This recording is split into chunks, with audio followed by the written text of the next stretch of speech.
vous donner la raison de notre présence ici à Dakar. Nous sommes à Dakar dans le cadre de la 56e session ordinaire du CIP-UEMOA, qui est la deuxième session au titre de l'année 2025. Au cours de cette session, nous avons une thématique à l'ordre du jour. Il s'agit des procédures d'exécution des dépenses des budgets des organes de l'UEMOA, principalement l'organe CIP-UEMOA.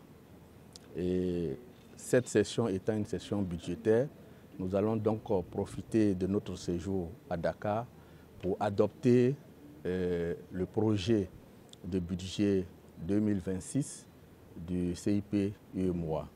Et nous allons aussi, avec nos frères, nos collègues parlementaires du CIP, échanger sur les questions d'actualité qui se trouvent dans les États membres de l'Union, de l'UEMOA.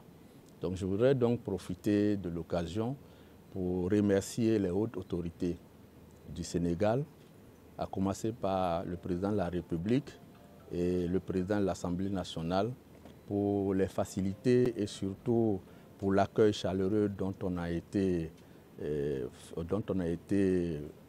bénéficiaire ici à Dakar. Et cet accueil et ces facilités rendent agréable vraiment le séjour de tous les parlementaires de l'UEMOA ici à Dakar. Député à l'Assemblée nationale du Sénégal. Bon, en fait, je suis là pour représenter le président de l'Assemblée nationale, empêché. Mais vu l'importance de cette rencontre, il m'a désigné de venir, de présenter les mots de bienvenue à la délégation des 8 pays membres de l'UEMOA qui sont aujourd'hui à Dakar pour discuter de la session budgétaire 2026. Oui, effectivement, c'est un honneur pour le Sénégal d'accueillir cette assemblée à Dakar. Donc, vu que nous avons des députés membres de cette assemblée et que nous savons tous que les pays de l'UEMOA, le Parlement de l'UEMOA consiste à renforcer la coopération, mais aussi les liens entre les pays qui sont membres de l'UEMOA.